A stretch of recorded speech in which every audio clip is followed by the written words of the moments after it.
Well, you did end up in TNA, and you made an immediate impact there. Was any of that a part of the pitch? Like, hey, you're going to come in and immediately you're going to work with Awesome Kong, and you're going to win the championship, and you're going to be Not like the key cog. not at all. Nope. I actually had no idea what I was walking into. There was so many women hired at that time. I just I didn't know where I was going to slot in, but I was not upset with how it turned out. I mean, that's a pretty amazing introduction because Awesome Kong had been just the woman there. And quite frankly, to a lot of people, the most dominant character in wrestling at that time. For sure, for sure. It was it was massive shoes to fill. That was a sink or swim moment, I think, and it was a very exciting storyline. It was very innovative. It was that quintessential David and Goliath, but with female professional wrestlers coming to life, and it was a blast.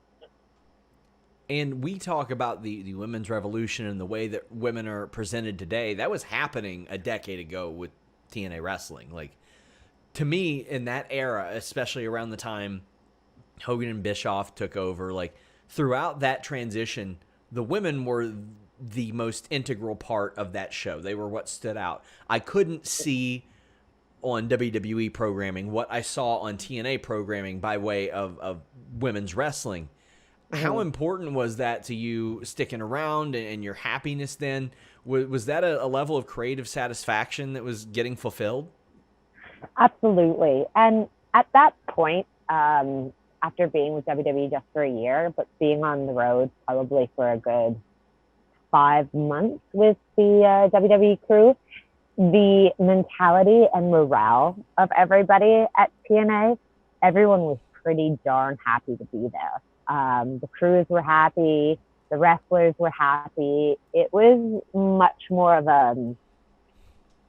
like a family-like locker room versus everybody in WWE. At that time, it was a different time, but we're talking about different pay scales. We're talking about different levels of status.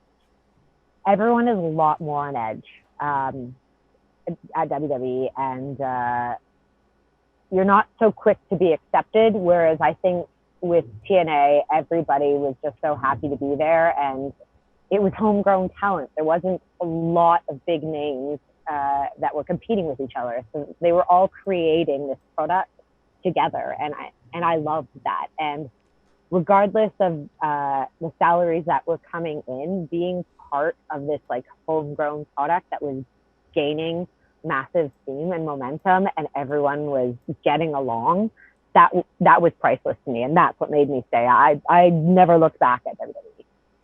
And I remember the matches were a little bit shorter, but I remember there being like a 1 month period where you were in like a cage match and a ladder match and then a monsters ball match. Though that was not something that was happening in other major promotions at that time. Like you, No, in like thumbtack matches and stuff like that. This was unique to you, and also they crammed it in like a month and a half. I feel like you yeah. were doing all these crazy matches. Yeah.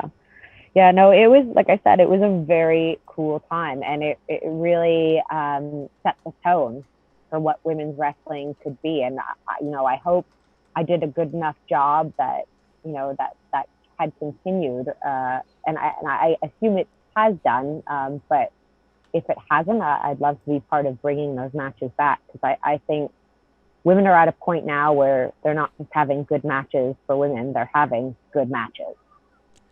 Well, they instituted the TNA Women's Knockout Tag titles, which I think it would not be surprising to see those come back. Like, as we film this, we are ahead of Slammiversary, and the last champions were Eric Young and ODB.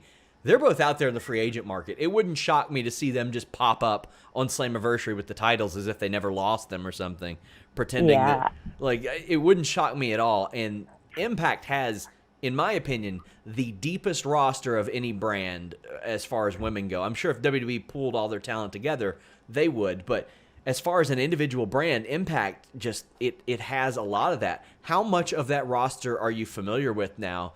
And how much of that have you gotten familiar with in the recent months or years? Yeah, I've completely refamiliarized myself with the brand, and like I said, it's very exciting. It's this homegrown talent. There's a good mix.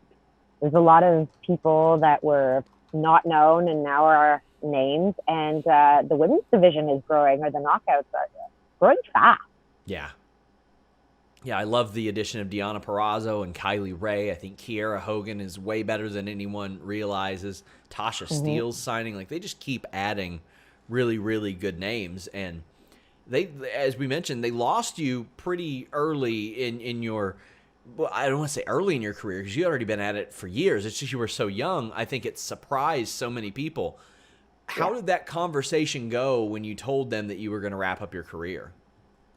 Well, management was really shifting at that time, roughly around late 2010, 2011. And I don't believe I was really the focus of anybody's, anybody in the creative team storylines. Like, things were really fizzling out. And I don't remember there being much pushback.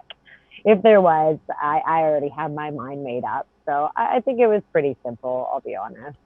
And you had mentioned, go ahead, sorry. Sorry, I was just going to say, I think the biggest shock came from my family and fellow pro wrestlers. I mean, yeah, you were so successful at such an early age. I mean, people thought, I remember when I saw it on wrestling news sites, I was like, that can't be true. Like, there's got to be something. Like, maybe she wants out of her deal. Maybe she wants this. But no, you have stuck to your retirement ever since, and you decided to come back now. What did you think of those management transitions? We talked, or I mentioned Hogan and Bischoff coming in. How did that sit with you? Because it did seem like after they came in, the emphasis on women was not quite what it was before. No, it was, it was a very WWE mentality, and I had left that, and TNA had created something very different. And the focus wasn't on the knockouts anymore, and it didn't seem like it was going to go back that way anytime soon. So it was definitely part of my decision of leaving. It was not the TNA I had started with.